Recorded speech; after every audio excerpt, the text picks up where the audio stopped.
else look good and everything?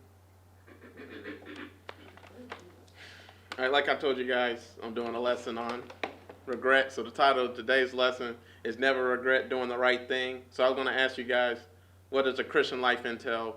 What is it like being a Christian for you? Or for everybody? So like for me, being a Christian life, it entails hardship, sacrifice, commitment, loneliness. It's not easy. You're the only one doing it. So that's what it entails for me. Y'all got any other stuff y'all want to throw out? I was just going to say, basically, it's like all I know. So it's not like foreign to me. So I feel like it's kind of like what I was raised in.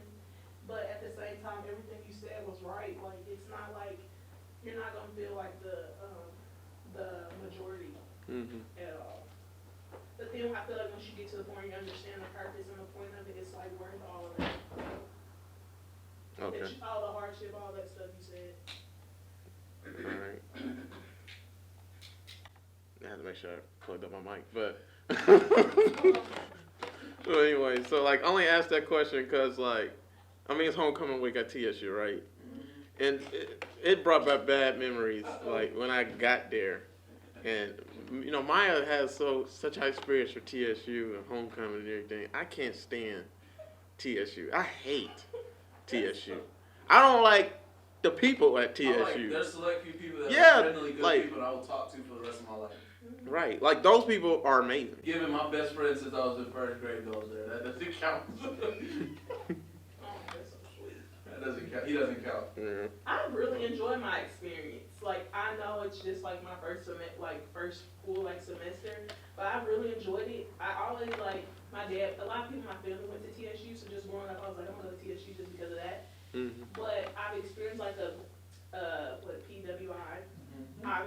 All I was in white schools growing up. Right. So I always thought I wanted to do the HBCU thing, but now that I'm there, I'm definitely glad because it's just cool to see everybody around you is like you. Like even if y'all not on the same level, they still like me. You gonna get me to a certain extent, even if you're immature as heck, annoying, childish, which is majority of the people. 90%.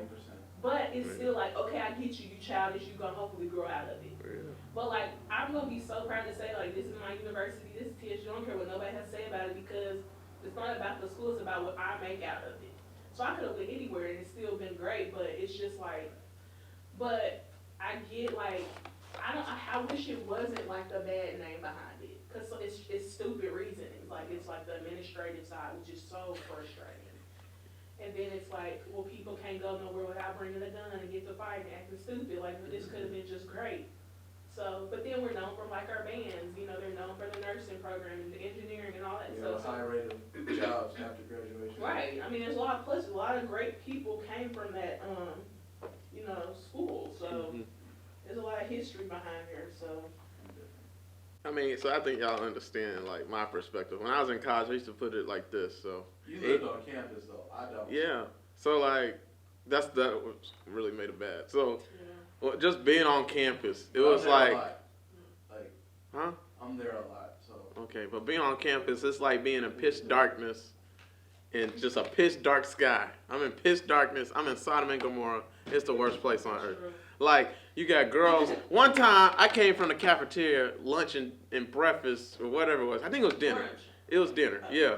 And as after track practice, no, it had to have been breakfast. It had to have been breakfast. And I was walking to my 8 a.m. class. This girl, oh my gosh, in the summertime, nobody could dress at TSU. Nobody.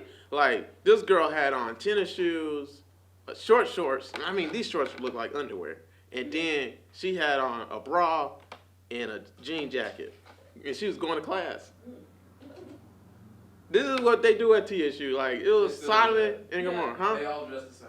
And Ashley, that goes back to last night with Ashley, our sister. She had no bra on, and I was like really, No one wears at TSU. None of them do. Like, Not you know. just Not a lot. TSU, Not even it's just just in that's- general.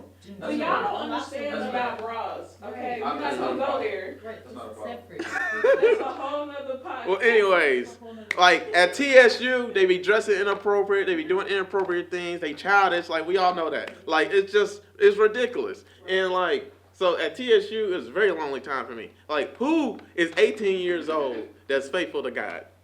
I mean, and they really love God. And I was a virgin at that time. Like so I was just different. And so nobody could understand me and relate to me. Like they were interested in God. They loved.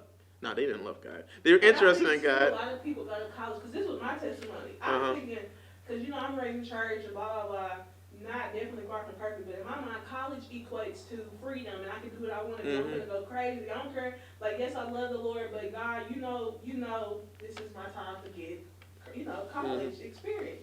But I pick a school that ain't popping, so there wasn't nothing going on. But still, that was just my mindset. So I feel like a lot of people's mindset similar, but then also the type of people that attend TSU have already done everything up under the sun. So it's not like they just meeting up with people that's in the same boat with them. Right.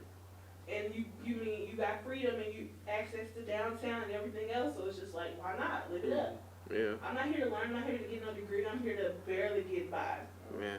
Especially the Memphis people. Memphis. Man, all they do is try to check people. I'm like, Right. they disrespect people from Nashville. I'm like, he's like, y'all too soft. I'm like, take your butt back home. All y'all do is roast with y'all rudimentary roasting. Y'all roast with objects. Y'all don't roast with nothing other than how people look at objects. Mm-hmm. You illiterate mother lovers. Come on now. Right, I can roast how uneducated and how you won't succeed at life, you bum and scum of the earth. But anyways. Yeah, we get personal and we fight down here. Y'all don't fight. Y'all talk too much. That's what y'all do. Y'all all bark but no bite. Right. Then that's the biggest thing, man. These guys, man, I told Maya, man, these guys had guns like just flashing everybody with their guns, in their back butt pocket, and then they go to their rooms watching Disney Channel. You go in their room, they watching freaking Disney, watching Hannah Montana. You little soft nigga, like really trying to act so hard. But anyways, like with college, like the whole point of the lesson is it brought back bad memories 2 weeks ago.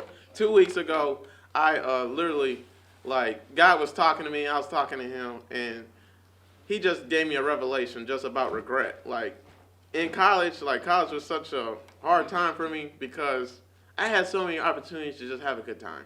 Like, that's one thing I regret. Not having a great time. Not living it up. Not living it to the fullest. Not doing what everybody else was doing. Like, being a Christian sucks because you can't live like everybody else lives. You can't do the things everybody else want to do. Like, if you're gay and you're a Christian, you can't be gay. Right. You can't. God said don't do that. I mean, you want to have sex with every single woman and man. You can't do that. And then, it's hard because when you take stuff like Africana studies, you get a whole variety of people who are really heavy into the Egyptian Kemet lifestyle and the Egyptian religion. Not more so religion, but the spirituality side. So you get people who say they're very spiritual, had a spiritual awakening. I'm like, well, also, I was going to say, which I guess we'll touch on it later on, because when you sent the message and you're talking about regret, I was like, oh, Lord. But seeing your regrets was more so of, in my opinion, stuff that you shouldn't be regretting. Like, you're regretting living the right way, whereas my regrets is when you just do regrets, when you're doing stuff you ain't really supposed to be doing. Like, and I really struggle with that because, like, my thing was, okay, I know this stuff is wrong, but I ended up, and I know what the word says, God has forgiven me, but I hadn't forgiven myself, and I had, I was just be filled with so much guilt and condemnation, and I would tell God, like, I know your word says I'm not supposed to feel like this, but I do. So my regrets were more so of the wrong stuff versus not, because I don't mind, that just was mine. I didn't regret going to a party, or, you know what I'm saying, I wouldn't regret that kind of stuff, but my regrets would be like, what happened at the party, after the party, whatever, you wasn't really, you know. And then the thing about sin is when you start getting caught up in it, it's like it's hard to get out. Yeah. So you know it's wrong, but you kind of just almost addicted and you craving that. So it's just like, oh, yeah. Right. Yeah. So. Yeah. These are some really great questions. Right. This is an awesome, really, seriously. Yeah, I'll go ahead and get to it. But you asked me the other day. What? I'm going to be honest with you. It's not that I don't relate to the questions. It's just the fact of, I don't regret anything. And that's good. That's what we're gonna talk about too. I don't regret smoking. I don't regret drinking. I don't regret doing much. I didn't do anything serious. But see, with that, like, I always hear people say, not even people, but it's like a whole saying, like, you're not supposed to regret stuff. Yeah. I don't agree with that because, like, well, I mean, everybody's different. I get what you're saying because regret, it's like a thin line between regret and, like, condemnation, just being stuck there. I'm not there no more. Like, I don't care. Like, somebody can throw everything wrong I've ever done in my face. I could tell you absolutely did. You may do it again. And so what? Like, that just, like, I'm at the point now where it's like, you can tell me everything wrong and I'm going to just point to Jesus because in spite of that, he still uses me, he still loves me, I'm still going to be in heaven. So whatever. Yes.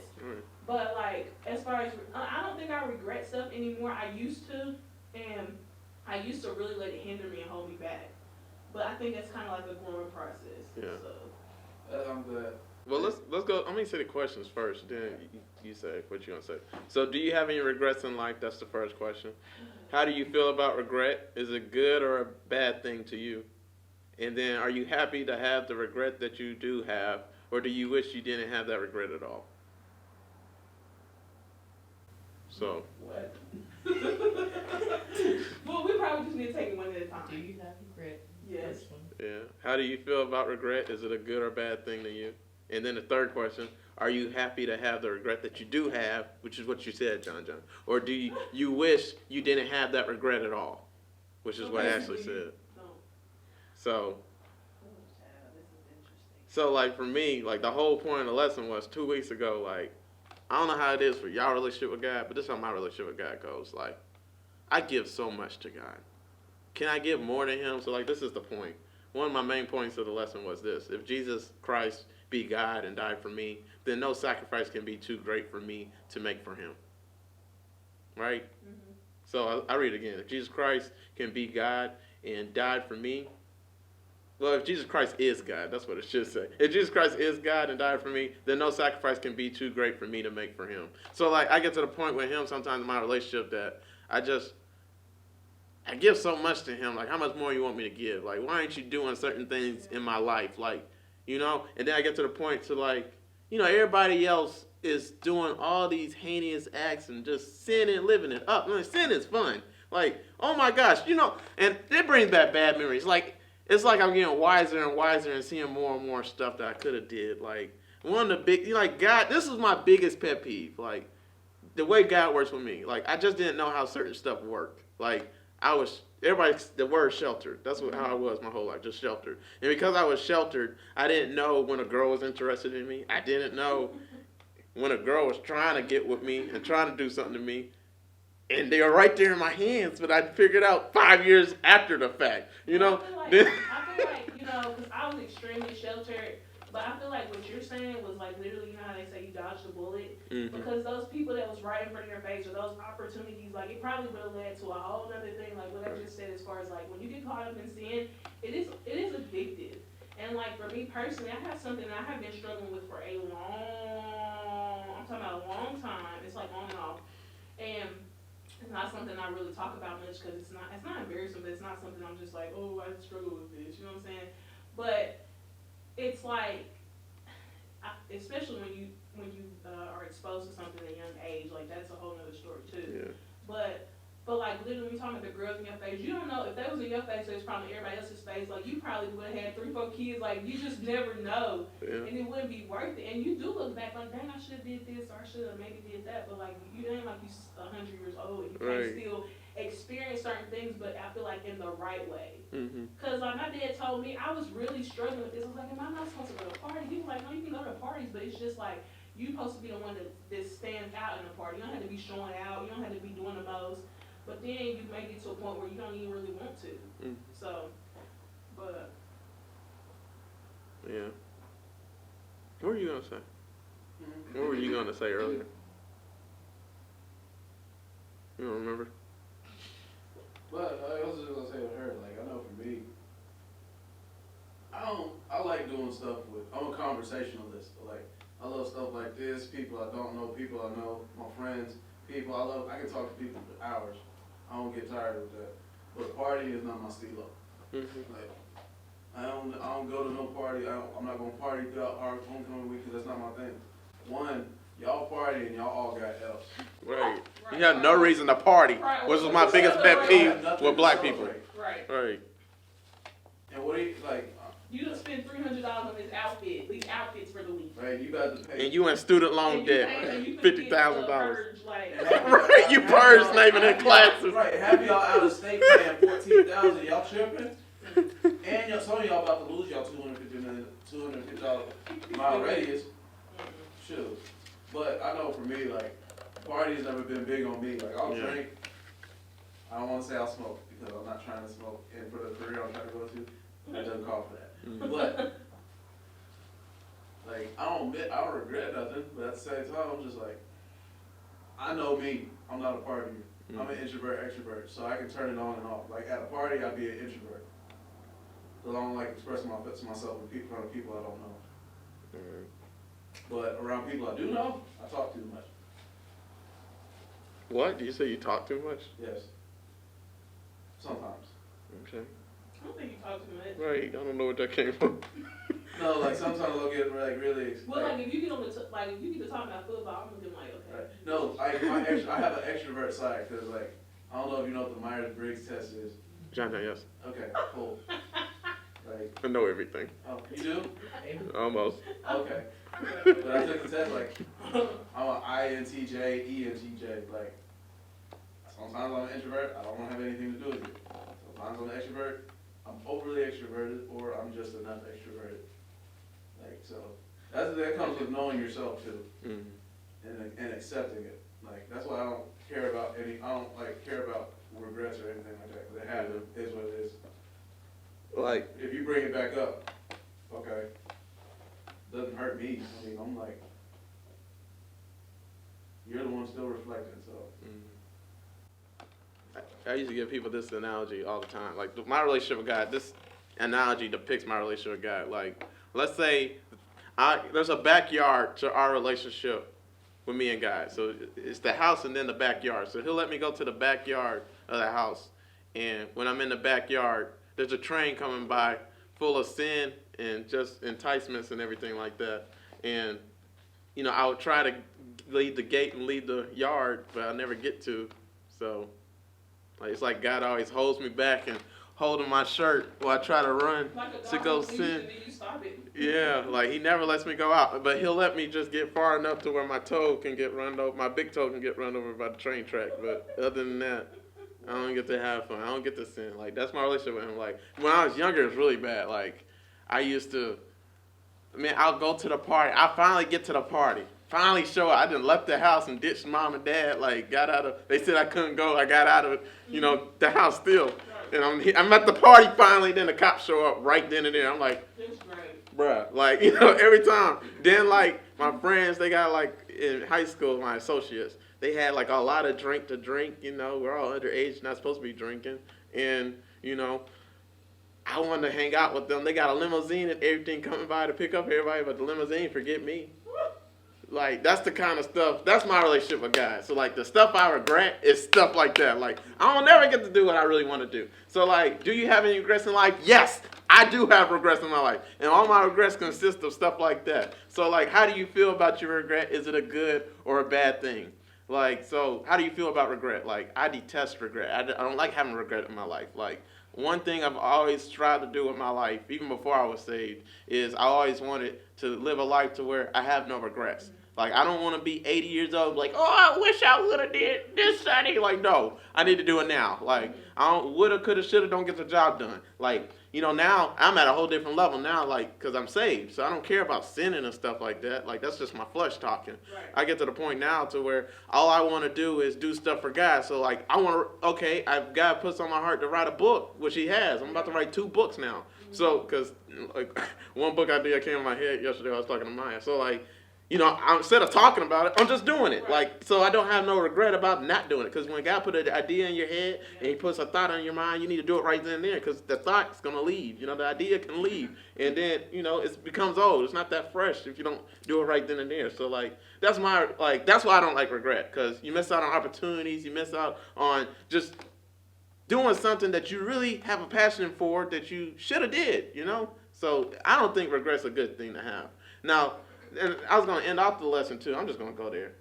While you're getting to that point, when okay. you were talking about the example about the train, mm-hmm. like with your foot getting cut off, like that just showed me just like how good God is, because He could have let you go out there and get your whole body, right. you know what I'm saying, cut off. Yeah. And if you think about it though, I think this is just me looking at it from you're looking at it from the, like you said, the fleshly side. I'm looking at it from it's not worth it. Mm-hmm. Like literally, I'm telling you from personal experiences, all this stuff that you think is all the whatever, the parties, or whatever, girls, all that stuff is not worth it, because it gets old.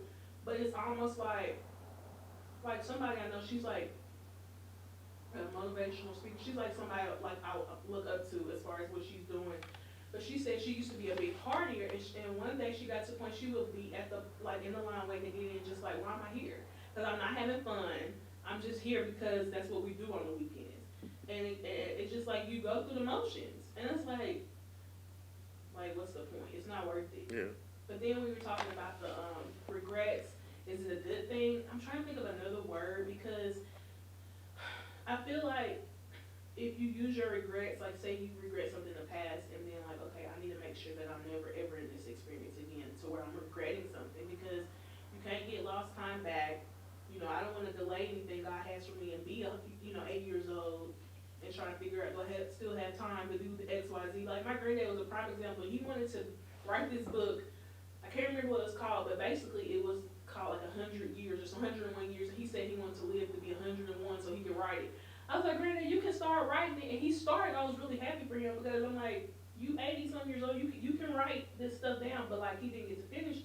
But my thing is, if you've been, he was one of those, he's done so much, but he was one of those, like, he wanted to be a doctor. Mm-hmm. Instead of being a doctor, he just had all these biology degrees and all this stuff, but he wasn't a doctor. But I'm like, don't look at it like as a regret, because you can't, it ain't like you can go back now and change it, but while you have the chance, So I feel like it's important to, that's what I was going to say, like on Wednesday, this man preached at my Bible study, and he came from the scripture, 1 Corinthians chapter 16, verses, like, he did like 5 through 9, but the last verse said, it was when Paul went to Ephesus, and he was like saying that there's an opportunity or an open door. He said there's an open door, but there's also adversity. So basically, like, the opportunity to open door is there, and he said it remains an opportunity because so many people pass it up because it don't look like the ideal situation. It was a really good message, but I think we have so many things that God wants us to do, and we just let them, it's too hard, or, yeah, so. Yeah, I was going to end off the lesson like this. Like, is there a such thing as good and bad regret, and which one would you rather have? And so, like, when I was talking to God 2 weeks ago, he told me this. He said, don't be mad about doing the right thing. Don't ever regret doing the right thing. And I was going to ask you guys, have you ever regretted doing the right thing? Because that's all my regret. Like, I literally had girls in front of me in college. Like, I went on dates. Countless dates. Like, when I can name them. Cece, Kai. I couldn't believe I went out with Kyra. She was an AKA and 4 years older than me. And Cece was 5. Like, I had game. And I didn't even know I had game. And we talking about a shine that don't wear fitted clothes. Like, my clothes was loose. You can't see nothing. I still had game. Like, so like, oh my gosh. Then I had girls in my room, in my bed, in my apartment room, and in my dorm room. Like, staying late at night. Like, but while they be on my bed, I just be reading my Bible. Literally at my desk, just reading my Bible with my light on and doing my homework. Like, it didn't come to my mind that they were in my room. But they were waiting on me. Like, so, like, that's my experiences. Like, and all these girls were interested in me. And I'm just like, man, Sean, like, how stupid can you possibly be to have all this the fruit in front of you? Like, it's like... to morally judge, I don't want to say morally judge. To some people, suspect, but to others, I mean, you just didn't want to do it. Mm-hmm. And you was occupied with your occupation. Right. And so that's what God told me. He said, don't be mad about doing the right thing. And it brings me to, like, superheroes. Like Superman, Batman, Flash. Like, when you look at all these superheroes, they always do the right thing. They always do what God called them to do. They don't ever They don't ever they make sacrifices for other people. They don't ever take advantage of other people and do what they really want to do. Instead, they don't do what's easy. They do what's necessary. So, and they take their duty so far that they're willing to die for it. You know, and so. And that's what the Christian life entails. The Christian life entails making certain sacrifices and having a certain type of determination that no matter what everybody else does, no matter how everybody else is living, you're going to live this way, you're going to do this thing because you're the only one that can do it. So, like, that's what God was telling me. Like, these 2 weeks ago, I get to the point every time, like, this is just the way I work. I get to the point every once in a while, and it happens often. This is my weakness in my kryptonite. And just like my negative thoughts to where I just regret serving God sometimes. Like I wish I didn't have the calling that I have on my life. I wish I didn't have the ability to speak. I wish I didn't have the gift to talk. I wish I didn't have the talents and abilities and all the opportunities that I have so I could do what everybody else do. But because like I'm called to it, like it's not even like I was telling Maya last night, like this ain't even something I even wanted to do. Before I was saved, preaching was the last thing on my mind. And then Jaja knows. Ain't nobody thought I would be the preacher in my family. Mm-hmm. They thought Vaughn would be. And then my Vaughn was named after my dad. So that just made, it was just set in stone, like Vaughn's going to be the pastor. And it didn't help that anytime. You're the only one that thought that. He's too quiet. No, no, everybody did. Because when we were in Bible study and when we were anything Bible related, Vaughn was the only, you know how pastor kids are. Vaughn was the first person to raise his hand. Like they asked, who knows this about the Bible? Vaughn raised his hand. It's in 1st and 2nd Thessalonians. He did that at 4. Like, I didn't get to that point till I was 12. And I was a sinner. Like, but like, yeah, so everybody just automatically just ordained Vaughn to be the one, the chosen one. Nobody thought I would be the one to talk and be used by God. They thought I would just amount to hill of beans, wouldn't amount to nothing. So like, yeah, like, so, I mean, that's what I was trying to say. So I was going to ask you guys, like, how's the Christian life been hard for you? Or has it been easy? Like, how is it for you specifically? Because, like, this is how it is for me. Like, I struggle with just regret. I struggle with, like, just everything I did for God. Like, I wish I had something else. But, like I was saying with superheroes, like, they were chosen. They're the only ones that could save anybody. If Superman didn't exist, the whole Justice League would die. Like, like... He the only Superman. Like, do you ever ask yourself why you look at it like that? Because for me, I'm looking at it like that's such an amazing thing because, like, only a handful of people can say that would be their regret. Mm-hmm. Most people's regrets are, like, the bad things or the bad choices that they didn't do for God. So I feel like, because my best friend, she has dreams that happen. Like, God will show her things in dreams that actually come to pass. And she said, sometimes it's a bit much because you don't want to know about people's personal lives and things like that, but he would show her. And she never said she regretted, but she would be like, why did I have to be the one to do this kind of stuff? So I kind of get it because it's a lot. But like for me, when this is me, and everybody's different, but like when I know that I'm called to do certain things by God, I get excited, but it's more like why did you choose me? Mm-hmm. But I'm not regretting, I'm super thankful. But like I said, my regrets are more so of the bad choices that I made, but I don't even see them as regrets no more. Because God has honestly shown me how to take that and use it to point back to Him. Because it's not even about me at the end of the day. Mm-hmm. So. And that's the thing. That's what I was going to say. Like I said, I was going to end off the lesson like this. Is there such thing as good and bad regret? And which one would you rather have? And like me and my roommate were talking about this one time. Like, there's pros and cons to everything in life. And then every blessing surprisingly has a curse. And every curse can be a blessing. Like when you really think about it. So like, you were just saying, my life, a lot of people wish they could say that, but I wish I could say the opposite. Right. I wish I could have just, like, that's one thing I was going to say. I wish I could have just like took advantage and did whatever the heck I wanted to women back then. Because I had so many, but like, that's not me. Like, even I get like that, my flesh does, but I don't have it in me to do it. You know what I mean? That's what I hate about me. I hate my spirit. Like, like my spirit just holds me back. You got game, but it won't let you take action. Right. I But yeah, like my spirit holds me back. Like it keeps me captive. Like I be wanting to do it, my flesh, but then when I get in the moment, I'm like, man, it ain't even worth it. Like so. I think a few lessons ago, or whenever you said that one day you spent like 6 hours reading the Bible. Yeah. So if everybody did, like, I feel like if everybody could be in an opportunity that all this temptation is just right in front of their face. Mm-hmm. But if you got so much God in you, you gonna push it. It can be in your lap or in your whatever, and you still not gonna do nothing. Right. But if you're not spending all that time with God, it don't have to be in your lap. You're gonna go to it. And I feel like that has a lot to do with it. Obviously, you're called and you're chosen, so God's gonna only let you go so far. Like, I've been babysitting a little dog lately, and I figured out the leash. Like, they can go so far, but then you press that button, and then they got it back. Yeah. And it's the same way. Like, God's not gonna let you go so far because He knows this is gonna mess with everything I'm trying to do in His life. Mm-hmm. But yeah, I feel like that has a lot to do with it too. Because if you weren't doing that, if you weren't so on fire about God, it wouldn't be. It wouldn't. I don't think it would. Right.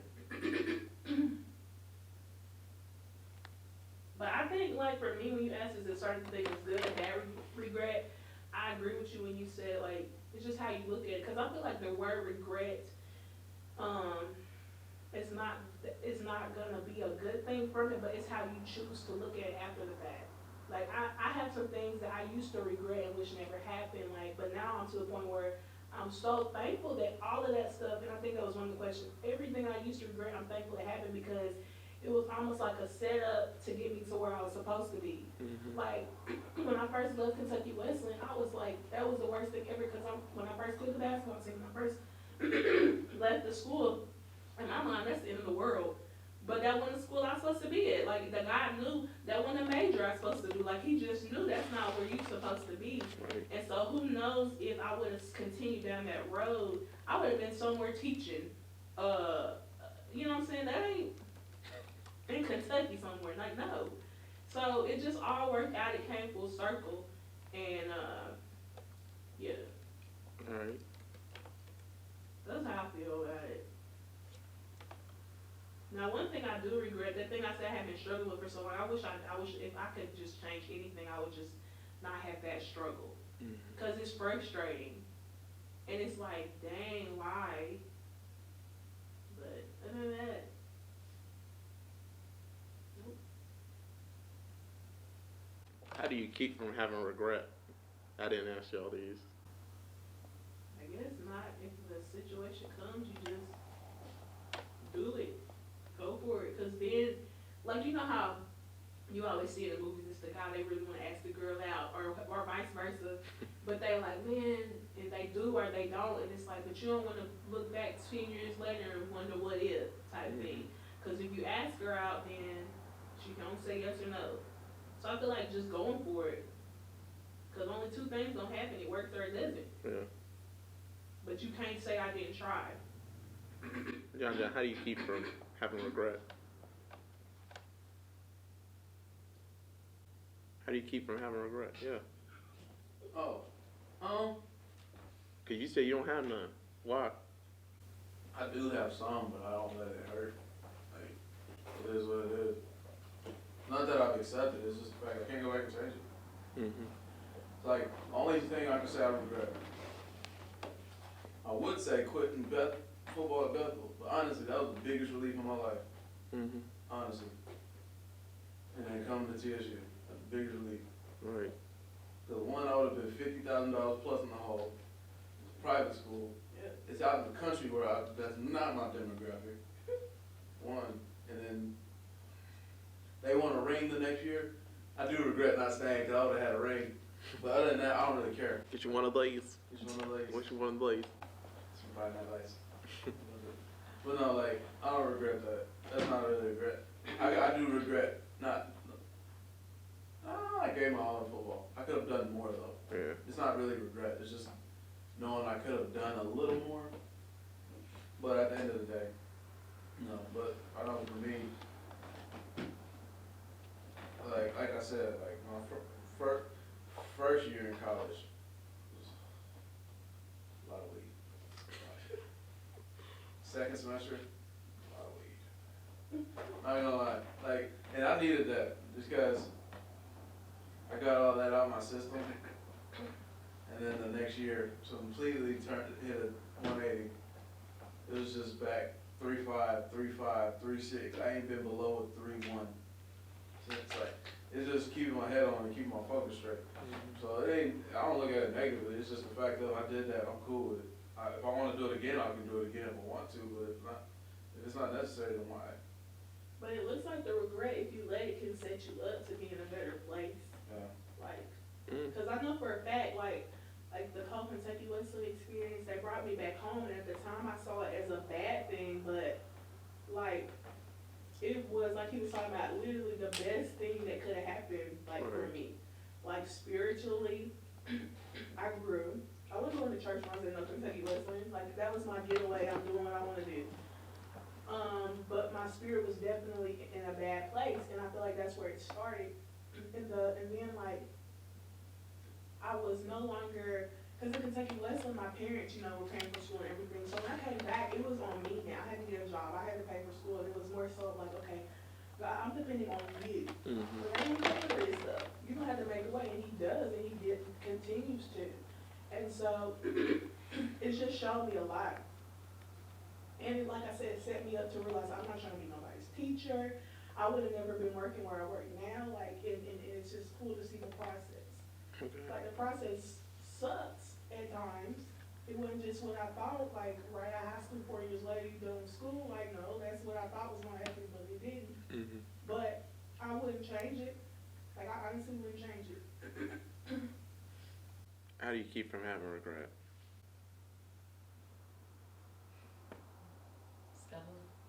Live your life in a way where you don't have what ifs later.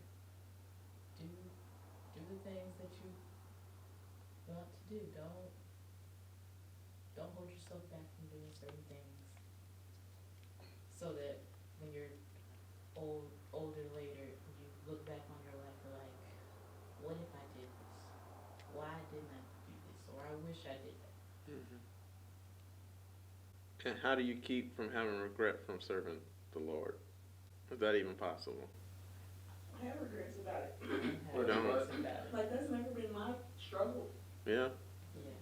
That's not I much. said, how do you keep from having regret from serving God? That's my struggle. I guess it'd be the same way. Make sure, if I can talk, make sure, that you're not just giving God half of yourself. Yeah. Because I think that's for me something that I know I can always do better on. And just in general, I'm like so borderline, like I'm laid back and it's almost lazy. And like, it's like, God deserves more than just a little bit of my time. He deserves more than just my last. And so I feel like, I could regret not giving him 100%. Like you said, he gave his all for me. So I just never even look at that part as a regret. But yeah, anything I do good for God, I'm not regretting that. That just hasn't been, I never experienced that. I experience, like I said, if I make the wrong decision continuously, it's like, dang, I let you down type thing. But And I only ask that, and the reason I'm doing this lesson, because like, it all the memories come back to me. Like college, like I was trying to say, it's pitch darkness. And every once in a while, I'm a star. I'm shining in the darkness because, you're the salt and light of the world, right? So I'm the only light shining in this area. But every once in a while, I stumble upon another star. And man, they shining bright too. And we just shine bright together. So like, it was every once in a while though. There ain't that many stars at TSU. So it's pitch darkness. So But we're trying to get a study group with some people. It's just a bunch of leeches, and you got that one person or two people that actually work. right, and they do the whole thing, and everybody gets credit for it. But yeah, so like that's my experience. Like so, and then I can only think about like other believers, like people who. Can you imagine dying for Christ? Okay, but forget that. Can you imagine being tortured for Christ? like, I'm so scared. Like, you know how when, like a while ago, like years ago, people would get shot. Like they ask them, do you believe in God? Yeah. And if they do, they're gonna shoot you. Like I prayed. Like I was like, God, please don't ever put me in that situation because I can't. If I'm being truthful and transparent, like I love you, but that's such a. You can say it all day. You don't want to say it, but like we cling to our actual lives. You know what I'm saying? Even though we know the scripture, to live is Christ and to die is gain. Yeah, but I don't know what I would do. Yeah. And I feel like if I didn't get shot, then I would. That would be a regret right there, because it's like, dang, am I gonna even make it? Mm-hmm. So, but I feel like it's a little different versus like, other countries that get killed because they actually believe in God. Mm-hmm. I don't think I'm gonna ever stop believing in Him, but to actually be at gunpoint, like, because I feel like either way you're gonna shoot me. Right. I don't know. I only say all that because, like, God's going to put you in a situation where, if you haven't done it yet, He's going to do it. He's going to put you in a situation where you don't want to do it. Yeah. He's going to call you somewhere you don't want to be. He's going to tell you something you don't want to hear. And you got to do it. And that's the story of my life. Like, He told me, I asked Him all during high school, my senior year, at the very beginning. When I got saved Saturday, September 4th, 2010. So 2010, that's the start of my senior year of high school. And every day when I got saved, I asked God, like, where do you want me to go to college? What do you want me to do with my life? What's my purpose? Every day. What do you want me to do with my life? What's my major? What do you want me to go to college? Why do you make me? Every single day. And He gave me an answer finally. So that's one thing I would say, too. Be careful what you ask God for. He may give you an answer you don't want to hear. Right. But it's important to know, because how you going to move on? You were bought at a price. Your life's not your own. So that's another scripture verse. So, like, God, like, He told me He wanted me to go to Tennessee State University. What? That nigger college? What? Like, I want to go to Vanderbilt. I want to go to a PWI. I wanted to go to Vanderbilt. I didn't want to go anywhere else. I wanted to go to Vanderbilt. But, of course, Vanderbilt didn't accept me. So, where else? Like, huh? Come on now. Anyways, like, I had every other college accepted me except for Vanderbilt. So, like, so God told me TSU. What am I going to do, say no when you didn't tell me where to go? And what would have happened if I said no? It would have been probably miserable. But I was about to say, like, even if you hadn't been disobedient, a lot of times we do that, and it seems good for the moment. Yeah. But ultimately, it's not. Right. Because, like, what's the scripture says? Obedience is better than sacrifice. You're going to sacrifice so much. And, like, you have some awesome testimonies about TSU and tracking your experience. Like, most people honestly don't even ask God where He wants them to go. I know I didn't. I did, like, older, but, like, no, I'm just trying to get away from home. I was playing basketball. I didn't ask about no Kentucky Wesleyan. Hadn't even heard of it. Right. I didn't ask about my purpose until later on. So, that was step one. And then actually being obedient to it. Because God does tell us things, and a lot of times you're like, did you really say that? I need confirmation. I'm the queen of, like, God, give me a sign. But deep down I already know, but I'm like, I need a sign. He'll give me a sign. I need a sign. I need one more. All right. Like, yeah, that's what I'm telling you to do. So. Yeah. Then high school, I was going to run track again, like, because I just wanted to serve God, read my Bible 6 to 8 hours a day. I was really just wanted to go. When he said TSU, I was so surprised, because I just wanted to go to a Bible college. Like, you called me to preach. You told me you wanted me to preach. Then that's all I do on a daily basis without even trying. Like, it just came naturally. I didn't know, but you put it in me. You gifted me and knitted me to do this, because I wasn't doing it before I was saved. I didn't have the capabilities and talents or the spirit to do it. Right, I wanted to be a comedian. Like, so, but He done switched the script now. I can be a comedian in the pulpit. Hallelujah. But anyway. But, so, like, God told me, no, TSU. Because He said, I want you to know what it's like to serve me. I want you to know what it's like to be a Christian and to mainly depend on me. And that's my whole experience. Like, and then on top of that, He told me, before I even go there, He told me to run track in high school. I was like, what? Like, what does that got to do with your purpose? He said, I want you to know what it's like to really lean on me and depend on me. And the thing about track was, I still remember, and I don't think I told y'all this story before, and I don't think John knows. So one time, in track and football and everything, a lot of times I used to let people beat me just so they would like me, because I used to fight for people's approval all the time. I was a people pleaser. So I'm way better than them. I could nail the mess out of them. I would slow down. I wouldn't do them as bad. Especially in track, like in the high jump, I could have demolished everybody my sophomore year and junior year, but I wasn't saved then. I would just let I always let Von Cornell beat me every track meet. Like we'll start off with 5 foot, we'll do the Superman over every single height, and then we'll jump blindfolded. We would just play around with every single height. And then my senior year came along, and God told me He didn't want none of that. You just told us about the part where you let people beat you because you're the people pleaser, but you didn't tell us what God said. Well, one track meet, when I came back my senior year, I'm about to jump, but everybody's starting off with 5 foot on the high jump. That was the starting height. I'm like, I can clear 5 foot with my eyes closed. There's no reason for me to waste my energy. That's what God told me to do. So He said, start off with 6 foot. Well, that's a high height. Nobody does that. So I started off with 6 foot. And Von Cornell, when I told him I'd start off with 6 foot, he said that, you're an idiot. Why would you start? Who does that? Who start off with 6 foot? Like, that's the dumbest thing you could possibly do. And so, long story short, he ended up getting out at like 5'4", 5'6". And everybody got out, because if he got out, he was the last one to go. So I'm still in my warm-ups, and everybody's like, what's going on? Did I jump over? And they said, Sean Jenkins, come jump. And so I'm about to jump. Everybody's like, he's in his sweats. He really going to take it off? I left my sweats on, and I said, God, you told me to start with 6 foot. So you going to carry me through or not? And so I remember he said, every step you take to that bar, I'm going to fill you with more energy. I'm going to fill you with more faith. He said, just move. And so then I started running up to the bar, and he said, as soon as you pop off that foot and you jump off, I'm going to catch you. So that's how the high jump was for me. Like, I told y'all before I made the track into my sanctuary. I hated track. I didn't want to do it. God called me to do it. He told me he wanted to run track at TSU. Then he told me he wanted me to do track again my freaking sophomore year. Like, I can't describe to y'all how awful track was. Track is the equivalent of being a slave. It's the equivalent. Like, if you hate something, it's slavery. Yeah. If you have to do it. Like, and sometimes God gonna call you to something you can't do. You won't have no strength to do. And you don't want to do it. But He called you to it because He needs you there. So like, yeah.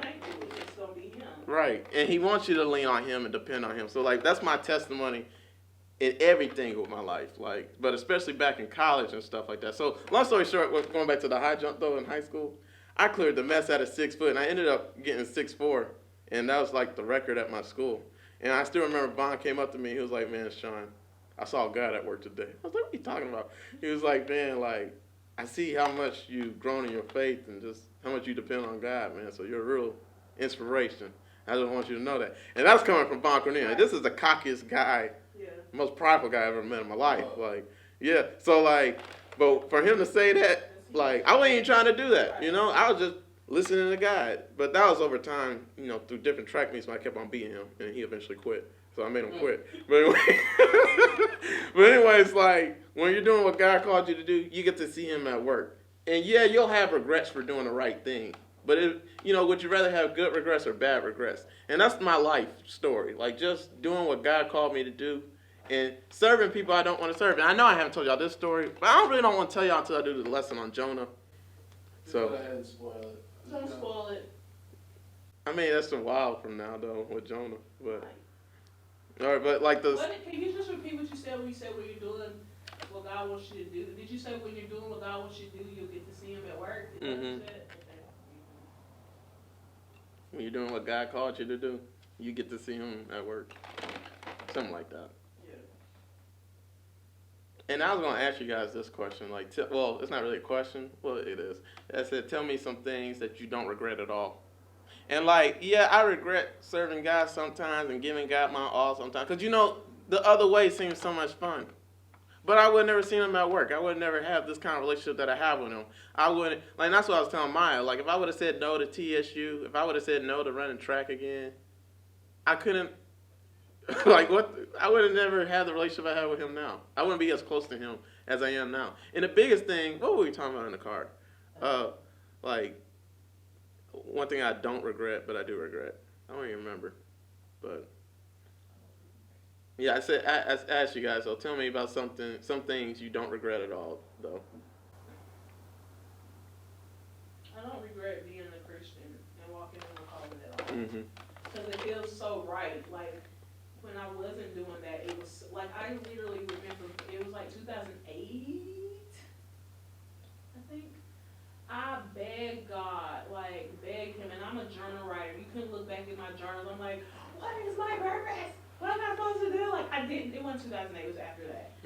Because I didn't know, and it was frustrating because I felt like he wasn't answering me, and I'm like, what the heck am I here for? Like, I know it's something, but I don't have a clue. So, yeah. And then I thought I knew, and I didn't. But I don't even know how I got on that part. But, yeah, oh yeah, that's what it was, because you said, what don't you regret? So now that I finally know, it's exciting for me, and I literally don't have any doubt. Like, if God shows me you're going to own this house over here, I'm not going to doubt him, because, like, okay, you said I believe, I don't know how. I could care, like, I don't know, I don't have the money, I don't have none of that, but you said it. I'm going to believe it. I used to then be like, I used to have a lot of doubt with stuff, like, okay, but how? But that's one thing I do absolutely do not regret. Yeah. Yeah, we were talking about TSU. That's what it was in the car. Like, we talked about TSU at the beginning of the lesson too. Like, when God told me to go to TSU, I'm happy I made the decision that I made to follow his will. Because, you know, where God guides you, he provides. But he can't provide for you if you go outside of his will, because you're outside of his protection.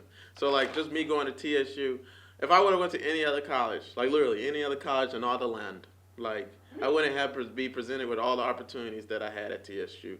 I would have never met the people that I met there, to have the network that I have.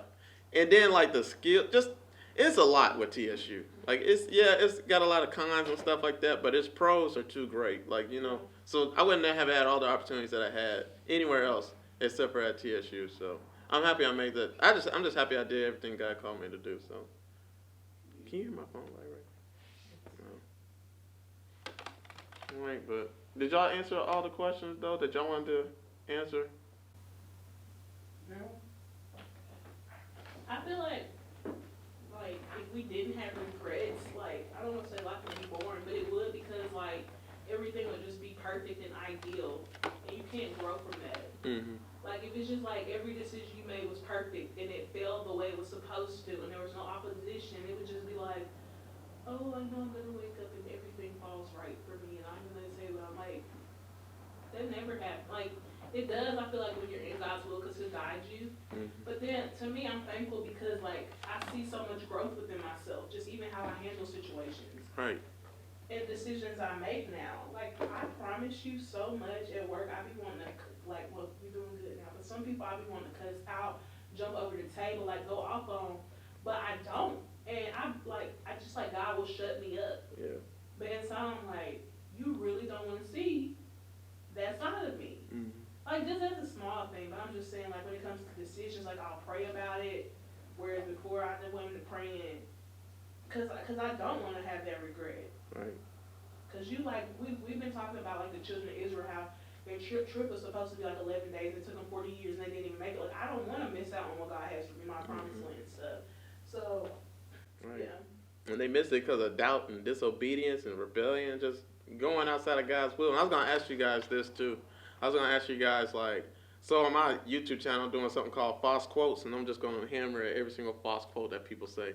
So this is a false quote to me. I was going to ask you guys what you think about it, but I kind of spoiled it. So, you'll never regret choosing to do things God's way. You'll never regret choosing to do things God's way. I was going to ask you guys, do you believe that quote is true? And just talking from my experience, and I guarantee people in the Bible are going to back me up. Like Jonah. God told Jonah to go to Nineveh. He didn't want to go to Nineveh. God said he wanted to save the Ninevites. The Ninevites are the most heinous people in Jonah's time. Like, these guys don't deserve to have God in their lives. So he said, no, I don't want to go to Nineveh. So, and that's just one example. There's many people who God told them, Peter, he said, when you get older, you're going to go here and there. You're not going to want to go here and there because somebody's going to have to take you there. He said something like that. So basically he said when you get older, you're not going to be able to do what you want to do. People are going to take you places in person. He said, on this rock, he said, you're going to doubt me 3 times. No, I will never doubt you. You know, like, you know, so like, you'll never regret choosing to do things God's way. God's going to put you in situations, like I was saying, that you don't want to be in. Another quote, I was going to ask you guys what this quote means to you guys. You'll never regret doing the right thing. So I should have started off the lesson like that. I feel like anytime you put never in front of something, that's not going to be true. Because Right. Like there's always a small chance that even if it's that one time, you might regret it. Or always or something. So. Yeah, then here goes two of my main points. I was going to say, those who do not give and sacrifice to God will never be drawn and bonded to Him. And then sometimes it's better to lose and do the right thing than to win and do the wrong thing. Yeah, because you're not really technically winning. Right. If you think about it. Yeah. Like one time my dad told me, like he does school and stuff like that, and he said he taught and he felt like he didn't do a great job. But he said God showed him, like, basically you got to, like, you know, grade wise, he said you got an A in my eyes, and like that's all that matters. Like, if nobody tells you you did good, like if I'm pleased with you, that's the whole point, or it should be. So. Yeah, and then the last thing I was going to say, the scripture verse is Galatians 6:9. It says, do not grow tired and weary in doing good, for at the proper time you reap the harvest. So, like, a lot of stuff that God calls you to do now, you're not going to reap the harvest, especially not in that moment, not right then and there. So, like, it's about not giving up. Keep on persevering. Keep on doing what's right, because, like the title of the lesson says, you'll never regret doing the right thing. Like, in the end. Like, we talking about in glory in heaven. And then that's another thing. Like, we look at stuff temporarily so easily. Like, that's all we focus in on. And some people let the temporary dictate their lives. But, like, Christians, you can't live like that. You got to live for the eternal and what you don't see. And the life that God called us to, the higher purpose. Because if you just focus on the now, you're going to be outside of God's purpose and His will for your life. So, like, that's why I wanted to do the lesson. Because, like, when it comes to all my regret and everything like that, that's why I was telling Maya, like, yeah, I have good regret. It's good to have the regrets that I have. I'm happy I got those regrets, because if I had any other regret, God would never got the glory. Because all the regret I got, I can literally say God got the glory out of it. Like all the college, and that's why I said in the car. I told her, like, TSU was a blessing. I'm happy I went there. I didn't like I hated college. I hated college with a passion. I did not like TSU. But one thing I will say was, I don't regret going there, because I wouldn't be as close to God as I am now, because I went there. So, like, it's all glory and honor to God. Like, I'm happy I went there. I'm happy I got the regret I got. And then, like, and I told her, too, like, with every single person that met me there, and I mean every single person, not one person can say that I wasn't a man of God. I know if anybody asked them the question, like, who's the most anointed person you ever met? Who's somebody that really loves the Lord? My name going to come out their mouth, you know, because I made that kind of sacrifice for God, you know, so.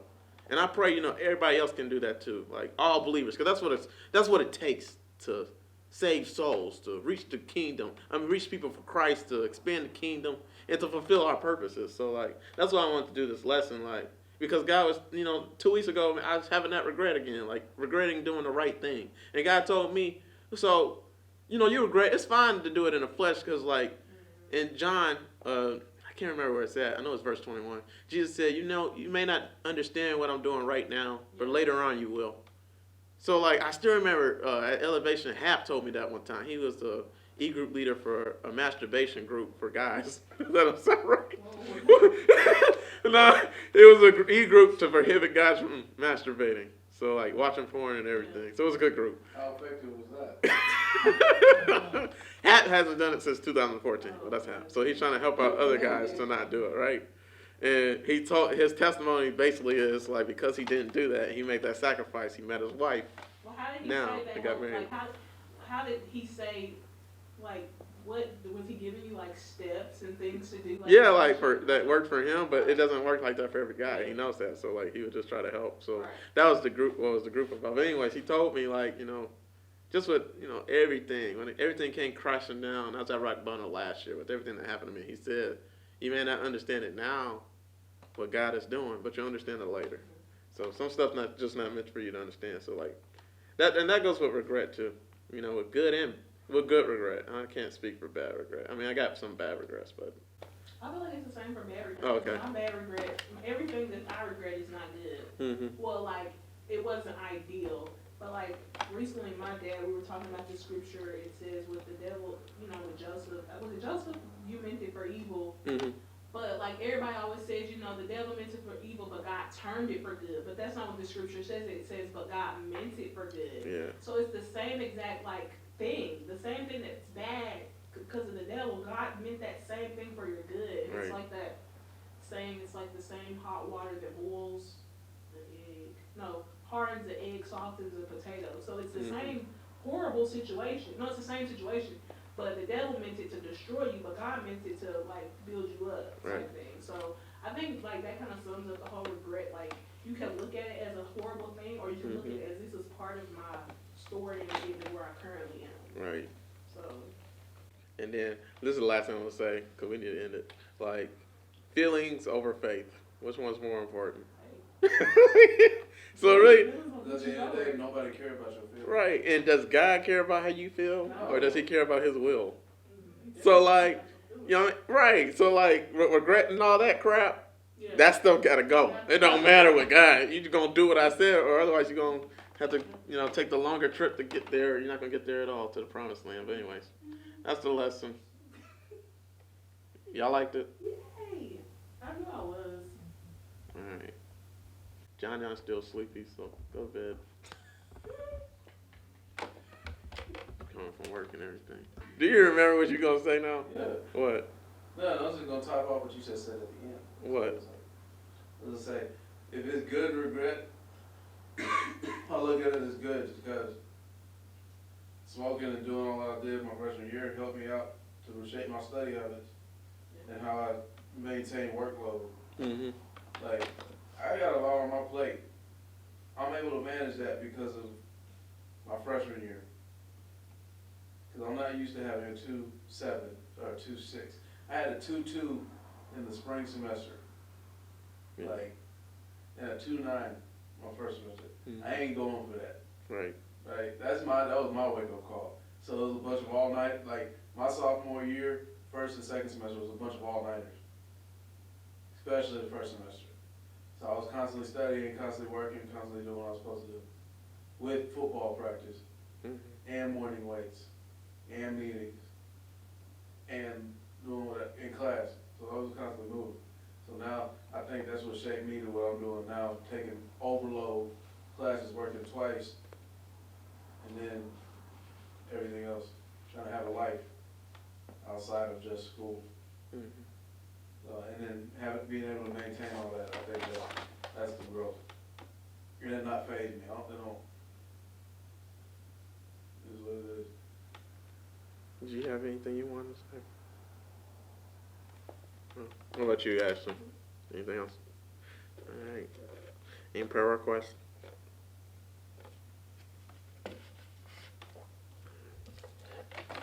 Hopefully it wasn't that bad. I should have started off better. My introduction sucked. Hear your introduction.